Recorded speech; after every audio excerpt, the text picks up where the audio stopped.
The red warning lights bathed the bridge of the UES Liberty in an angry glow, as Captain Jake Morrison stared at the main display screen.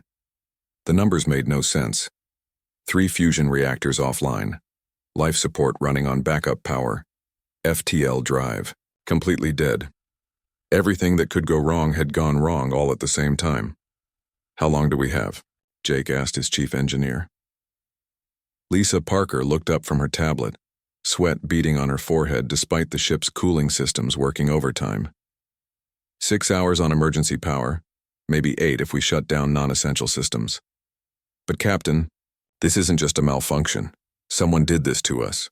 The bridge fell silent except for the steady beep of warning alarms. Jake had commanded the Liberty for 3 years, and he'd never seen his crew look so shaken. They were good people, all of them. 43 souls who had signed up to explore the galaxy, not to die in the middle of nowhere. "Explain," Jake said, moving closer to Lisa's station. Lisa pulled up a schematic on the main screen. "Look at this. The fusion reactor control cables weren't damaged by overload. They were cut, clean cuts, like someone used a plasma torch, and here the FTL drive core. The containment field generators were overloaded from the inside. Someone knew exactly what they were doing." Communications Officer Ryan Brooks turned from his station. "Captain, I managed to get a distress signal out before the transmitter died, but I don't know if anyone received it. We're pretty far from the main shipping lanes." Jake nodded. The Liberty had been on routine patrol near the Kepler 442 system, checking for pirate activity. It was supposed to be a quiet mission. Nothing ever happened out here. That's what made it perfect for someone who wanted a ship to disappear without questions. "Danny, what do your security scans show?" Jake asked. Security Chief Danny Williams had been running silent sweeps of the ship since the crisis began. His face was grim as he reported. "Captain, I found evidence of tampering throughout the ship. Storage Bay 3 has traces of unknown energy signatures. The computer cores in sections 4 and 7 show signs of data corruption that happened before the main systems failed. And sir, the airlock in Cargo Bay 2 was cycled 20 minutes before our first system failure." "Someone left the ship," Jake said. "It wasn't a question. That's what it looks like. The internal sensors were disabled, so we don't have visual confirmation. But the timing matches perfectly." Jake felt his stomach tighten. A saboteur had been aboard his ship, probably for days or weeks. Someone who knew their routines, their systems, their weaknesses. Someone who had waited for the perfect moment to strike and escape. "Sir," Ryan called out urgently, "I'm picking up movement on long-range sensors. 3 ships, approaching fast from the direction of the asteroid belt." Jake moved to the sensor station and studied the readings. The ships were sleek and fast, nothing like human designs. Their energy signatures were unfamiliar, but their intent was clear. They were closing in on the Liberty with purpose. "How long until they reach us?" Jake asked. "At their current speed, approximately 6 hours," Ryan replied. The same amount of time they had left on emergency power. Jake didn't believe in coincidences. The saboteur had timed everything perfectly. The aliens would arrive just as the Liberty's systems failed completely. "Captain," Lisa said quietly, "I need to tell you something else. The sabotage was very specific. They didn't just want to disable us. They wanted to keep the ship intact. The reactor overloads were designed to shut down the reactors, not destroy them. The FTL drive was disabled, not blown up. Someone wants this ship in one piece." Jake understood immediately. The aliens weren't coming to destroy the Liberty. They were coming to capture it. A human exploration vessel would be incredibly valuable to any hostile species. The technology, the computer files, the crew for interrogation. It would be an intelligence bonanza. "All department heads to the bridge," Jake announced over the ship's internal communication system. "Emergency meeting in 5 minutes." As his senior officers gathered, Jake studied the tactical display. The 3 alien ships were maintaining formation as they approached. They looked confident, probably expecting to find a helpless human vessel ready for easy capture. They had no idea what humans were capable of when cornered. Dr. Peter Hayes, the ship's physicist, arrived first, followed by Medical Officer Sam Rodriguez and Weapons Specialist Tony Miller. Pilot Amy Carter came last, still wearing her grease-stained coveralls from helping Lisa in the engine room. "People, we have a problem," Jake began. "Our ship has been sabotaged by someone working with hostile aliens. 3 enemy vessels are approaching and will reach us in 6 hours. We have no weapons capable of fighting them, no way to run, and no way to call for help." "What are our options?" Tony asked. As weapons specialist, he was already thinking tactically.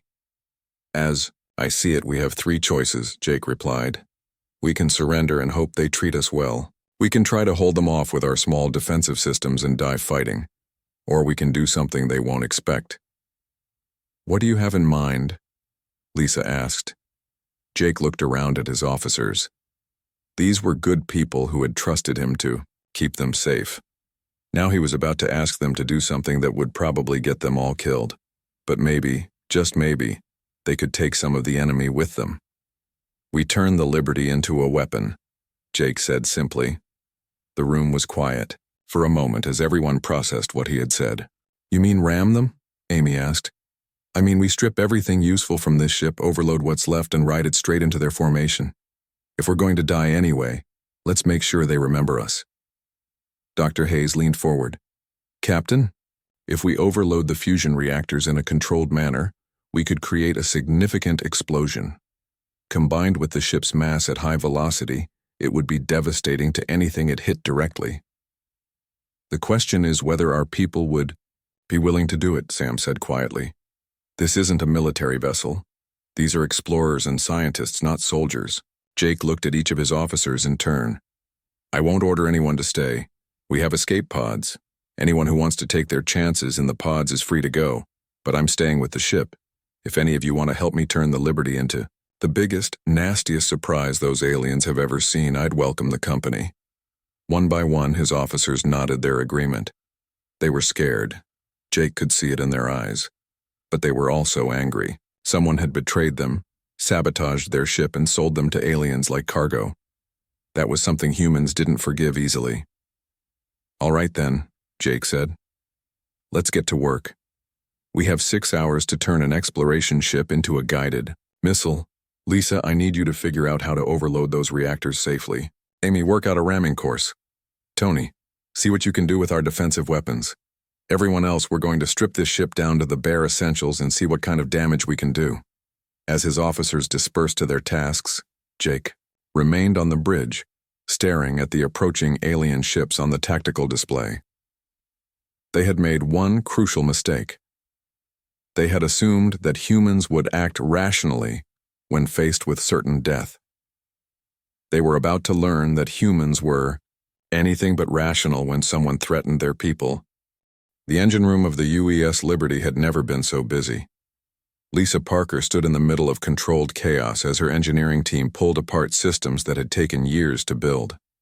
Cables hung from opened panels like electronic intestines, and the air smelled of hot metal and ozone.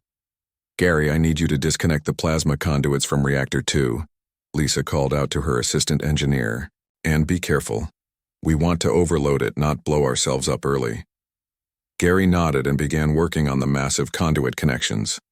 Around him, other engineers were stripping copper wiring, removing computer processors, and salvaging anything that might be useful for their desperate plan. Lisa wiped sweat from her face and checked her tablet. They had been working for 2 hours, and the alien ships were getting closer. The math was simple but terrifying. If they could get the Liberty moving fast enough and time the reactor overload correctly, they could create an explosion that would vaporize anything within a kilometer radius. "Lisa, how's it going down there?" Captain Morrison's voice came through the communication system. "We're making progress, Captain. The reactor overload sequence is almost ready, but I have to warn you, once we start this process, there's no going back. The reactors will explode whether we hit the aliens or not." "Understood. How much time will we have?" Lisa ran the calculations again in her head. "From the moment I trigger, the overload will have maybe 10 minutes before the explosion. That should be enough time to reach ramming speed and hit our target." Meanwhile, 3 decks up, pilot Amy Carter was working on an entirely different problem. The Liberty's navigation system had been designed for smooth, controlled flight through space. It was never meant to be used as a guidance system for a suicide weapon. "Computer, run Simulation 17, Amy said to the ship's artificial intelligence. The main display showed a wireframe model of the Liberty approaching the three alien ships. Amy had been running attack simulations for hours, trying to find the best approach vector. The aliens were flying in a standard formation, with one ship leading and two following behind in a protective pattern. "Simulation complete," the computer announced. "Probability of successful impact with lead vessel is 67%. Amy shook her head. Those weren't good enough odds. She needed something better than a coin flip when the lives of her crewmates depended on her flying skills. "Computer, what if we use the atmospheric venting system to create additional thrust? Atmospheric venting would provide approximately 12% additional velocity. However, crew survival time would be reduced to 4 minutes in a vacuum environment." Amy thought about that. If they vented the ship's atmosphere at the right moment, they could get extra speed for the final approach. The crew would need to be in spacesuits, but they were going to die anyway. At least this way, they might actually hit their target. Down.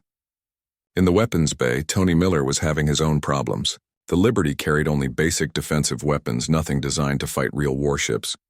But Tony had been a weapons specialist for 15 years, and he knew how to make the most of what he had. "Janet, help me move this plasma cannon," Tony said to his weapons technician.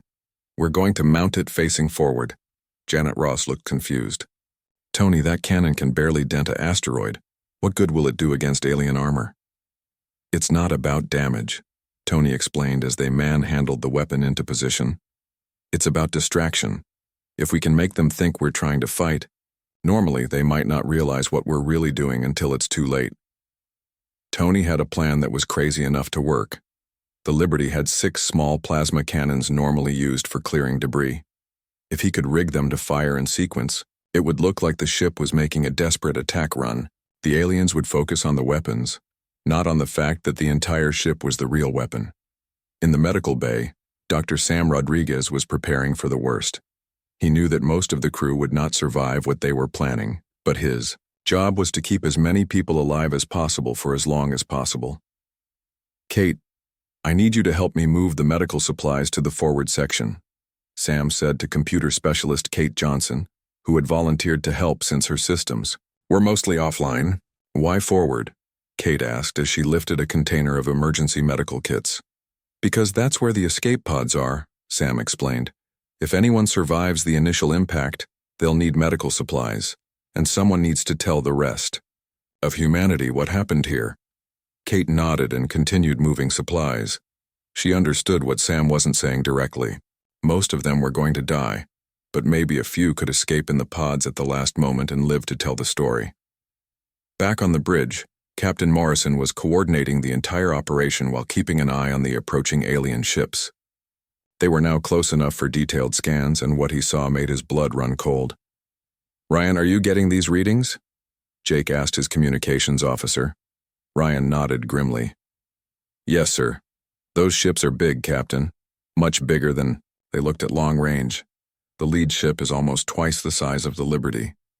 Jake studied the tactical display. The alien vessels were sleek and dangerous looking, with energy signatures that suggested powerful weapons and shields. Under normal circumstances, the Liberty wouldn't stand a chance against even one of them. But these weren't normal circumstances. "Sir," Amy called from the pilot station, "I've got our approach vector plotted. If we come in from below their formation, we can use the planet's gravity to boost our speed. The lead ship won't be able to maneuver away in time." "What about their weapons?" Jake asked. "They'll hit us, no question about that. But if Lisa times the reactor overload right, we'll explode just as we impact. Their weapons won't matter." Jake felt a strange calm settling over him. For the first time since the crisis began, they had a real plan. It was insane and would probably get them all killed, but it was better than sitting helplessly waiting to be captured. "Attention all crew," Jake announced over the ship's communication system. "This is your captain. In 4 hours, we will begin our attack run on the alien vessels. I want everyone to know that what we're doing today will be remembered. We're not just fighting for our lives.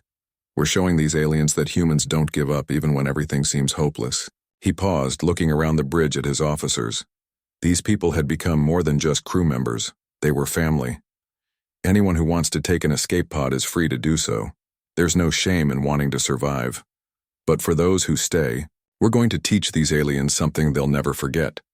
We're going to show them that the most dangerous human is one with nothing left to lose. Throughout the ship, the crew continued their preparations. In the engine room, Lisa made final adjustments to the reactor overload sequence. In the weapons bay, Tony finished mounting the plasma cannons. On the bridge, Amy ran through the attack approach one more time. They were no longer the crew of an exploration vessel. They had become something new, something the aliens had never encountered before. They were 43 humans who had decided that if they were going to die, they would die as a weapon pointed straight at their enemies' hearts. The countdown had begun, and there was no turning back. The bridge of the UES Liberty shook as another blast from the alien weapons hit their hull. Captain Jake Morrison gripped his chair and watched the tactical display as his ship rushed toward the enemy formation at a speed no exploration vessel was ever meant to reach. "Hull breach on Deck 7, Danny Williams reported from his security station. "Emergency barriers are holding, but we're losing atmosphere fast." "Amy, how much longer?" Jake asked his pilot. Amy Carter's hands flew over her controls as she kept the Liberty on its collision course. Sweat dripped down her face despite the cold air rushing through the damaged hull. 40 seconds to impact, Captain. The lead ship is trying to turn away, but they're too big and too slow." Through the main view screen, Jake could see the alien vessel growing larger by the second. It was a beautiful ship in its own way, all smooth curves and gleaming metal. Too bad he was about to ram it with everything they had. "Lisa, status on the reactor overload?" Jake called down to engineering. 30 seconds and counting," came Lisa Parker's voice through the communication system. She sounded calm, which Jake found oddly comforting. If Lisa wasn't panicking, maybe they actually had a chance of pulling this off. The alien ships had been completely surprised by the Liberty's attack. When the human vessel had first appeared on their sensors, accelerating directly toward them, they had assumed it was some kind of desperate bluff. No rational species would turn their own ship into a missile. It was wasteful, inefficient, and completely insane. That was their first mistake. Humans were not rational when cornered. "Captain," Ryan Brooks called out from communications, "I'm picking up transmissions between the alien ships. My computer is trying to translate, but it sounds like they're arguing about what to do." Jake almost smiled. The aliens were probably debating whether the humans were crazy or stupid. They were about to find out it was both. Another blast from the alien weapons tore through the Liberty's forward section. Warning lights flashed red as systems failed throughout the ship. But Amy kept them on course, using the ship's remaining thrusters to make tiny corrections that kept them aimed directly at the lead alien vessel. 20 seconds to impact, Amy announced. Her voice was steady, professional. Jake was proud of her. They were all going to die in the next few seconds, but she was doing her job like this was just another day at the office. In the engine room, Lisa watched her instruments as the fusion reactors built toward critical overload. The process was incredibly dangerous, and one small mistake would cause the explosion to happen too early. But she had calculated everything perfectly. The reactors would explode exactly at the moment of impact, turning both ships into expanding clouds of superheated gas. 15 seconds, Lisa announced to the ship. All hands, brace for impact. Throughout the Liberty, the crew prepared for the end. Some closed their eyes and thought of home. Others kept working at their stations, determined to do their jobs, until the very last moment. A few said quiet prayers to whatever gods they believed in. Tony Miller fired the last sequence from his jury-rigged plasma cannons. The small weapons had no chance of damaging the alien ship, but they served their purpose. The aliens were shooting back at the cannons, trying to disable what they thought were the Liberty's main weapons. They still didn't understand that the ship itself was the weapon. 10 seconds, Amy called out. The lead ship is trying to raise shields. Too late, Jake said quietly. He could see the alien vessel's shield generators glowing as they powered up, but there wasn't enough time. The Liberty was moving too fast and was too close. The alien captain must have realized the same thing. Jake could imagine him standing on his bridge, watching in horror as a human ship filled his view screen. The alien probably thought the humans were insane. He was right. 5 seconds, Amy said. It's been an honor serving with you all. Jake opened his mouth to say something inspiring, something that would make their sacrifice meaningful. But before he could speak, the Liberty struck. The alien ship. The impact was beyond description. 2 massive objects, each weighing thousands of tons, collided at incredible speed. The Liberty's reinforced bow crumpled like paper as it drove deep into the alien vessel's hull. For a split second, both ships held together, locked in a deadly embrace. Then Lisa's carefully timed reactor overload triggered. The explosion vaporized both ships instantly. Where 2 vessels had been, there was now only an expanding ball of plasma and debris traveling at thousands of kilometers per second. The blast was bright enough to be seen from the planet below, a new star that burned for almost a full minute before fading. The shockwave from the explosion hit the other 2 alien ships like a giant fist. The second vessel, flying too close to its leader, was caught in the plasma cloud and destroyed immediately. Its shields collapsed under the assault of superheated gas and high-energy radiation. The third alien ship was farther away, but still took massive damage. Its hull cracked in dozens of places as debris from the explosion struck like bullets. Emergency systems screamed warnings as the ship's artificial gravity failed and internal fires broke out throughout the vessel. The alien captain of the surviving ship stared at his tactical display in complete shock. In less than 10 seconds, the humans had destroyed 2 of his vessels and damaged his own ship so badly that it would need months of repairs. And they had done it with a single damaged exploration vessel. It was impossible. No species in the galaxy fought like this. Ships were valuable, representing years of construction and enormous resources. You didn't throw them away like weapons. You certainly didn't ride them into battle like some primitive missile. But the humans had done exactly that. And it had worked. The alien captain gave the order to retreat. His remaining ship limped away from the battle site, leaving behind a debris field that would puzzle scientists for years to come. When he reported back to his superiors, they would not believe his story. A single human ship, sabotaged and helpless, had destroyed an entire attack formation. The humans had turned their greatest weakness into their deadliest strength. Instead of surrendering when their ship was disabled, they had made the ship itself into a weapon. It was a tactic so unexpected, so completely alien to normal military thinking, that no one had prepared for it. In the expanding cloud of gas and metal that had once been 2 starships, a few pieces of wreckage drifted silently through space.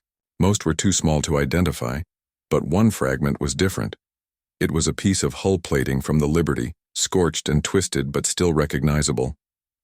On its surface, barely visible through the burn marks, were the words UES Liberty, and below that, smaller text that read, Exploration Division, boldly going forward.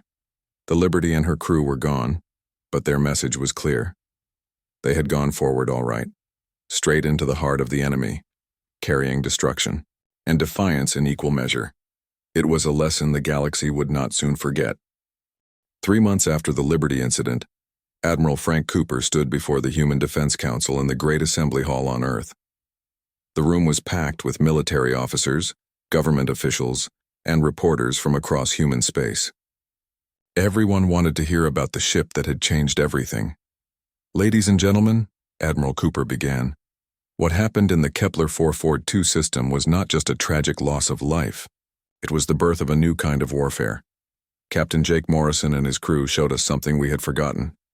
Sometimes the greatest weapon is not what you build, but what you are willing to sacrifice. The Admiral touched a control and a holographic display showed the wreckage field where the Liberty had made its final stand. Even 3 months later, the debris was still glowing with residual radiation from the reactor explosion. The alien species we now know as the hegemony had never seen anything like what the Liberty did, Cooper continued. Their military records, which we obtained through diplomatic channels, show they were completely unprepared for a ship that would use itself as a weapon. In their culture, Such an act is considered wasteful madness. Dr. Helen Torres, the new head of the Human Engineering Corps, stepped forward to address the council. She had been working non-stop since the Liberty incident, developing new ship designs based on what Morrison's crew had accomplished. "We have learned from their sacrifice," Torres said, activating another holographic display. "I present to you the Liberty-class vessel, designed specifically to honor their memory and their tactics." The hologram showed a sleek warship that looked different from any human vessel ever built. Its nose was reinforced with dense metal plating, and its reactor systems were modular, designed to be overloaded safely. Along its hull were special thrusters that could be used for ramming attacks.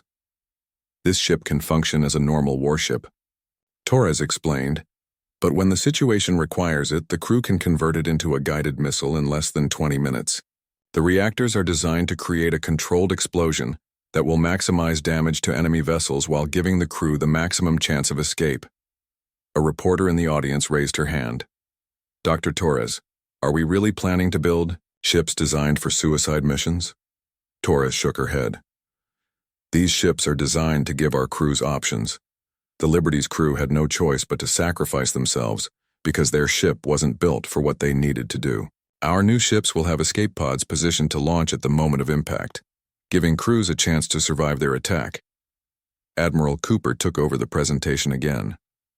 "The first Liberty-class vessel will be named the UES Morrison, in honor of Captain Morrison and his crew. It will launch next month under the command of Captain Betty Stone, one of our most experienced officers." The Admiral paused and looked around the room. "But that's not the most important news I have to share today. The hegemony has requested a meeting with our diplomatic corps. They want to discuss a peace treaty." A murmur of surprise ran through the audience. The hegemony had been humanity's enemy for over a decade, raiding human colonies and attacking trade ships. Now they wanted peace. According to their ambassador, the Liberty incident has changed how they view humanity, Cooper explained. "They had assumed we were a weak species because we preferred exploration to conquest. The Liberty proved them wrong." 2 weeks later, in a neutral space station orbiting a distant moon, Ambassador Carl Wright sat across from the hegemony representative, a tall alien with blue skin and 4 arms named Zek-Ta. The negotiations had been going slowly, but today felt different. "Your species confuses us," Zek-Ta said through his translation device. "We have studied the wreckage of your ship. We have analyzed the battle records. What Captain Morrison did makes no sense to us." Wright leaned forward. "What do you mean?" "In our culture, ships are precious. They take years to build and represent enormous resources. To throw one away in battle is considered the height of stupidity. But your Captain Morrison turned his ship into a weapon that destroyed 2 of our vessels and damaged a 3rd. It was wasteful, inefficient, and completely brilliant." Zek-Ta stood and walked to the large window that looked out into space.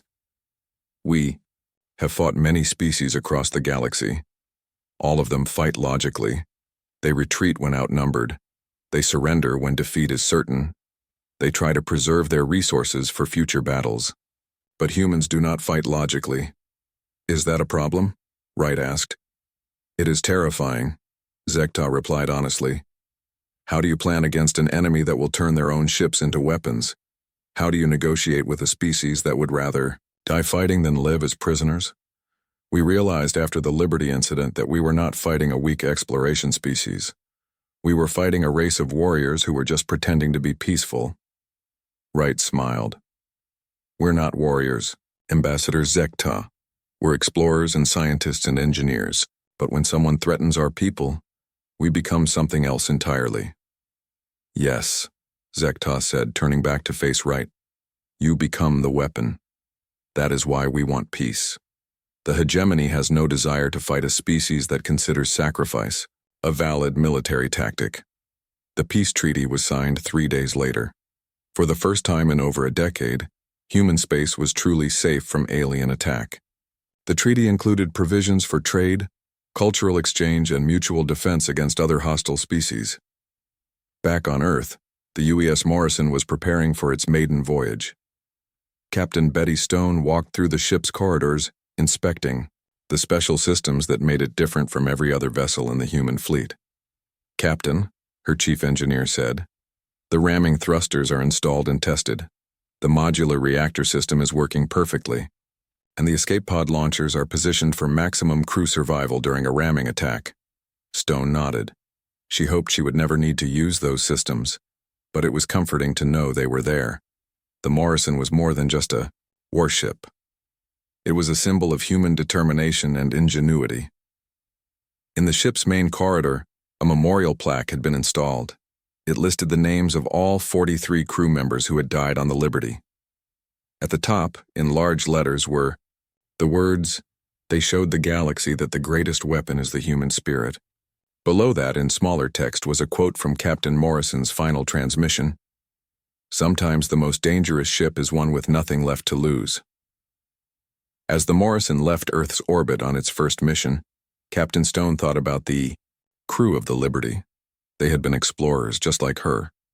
They had signed up to discover new worlds and make contact with alien species.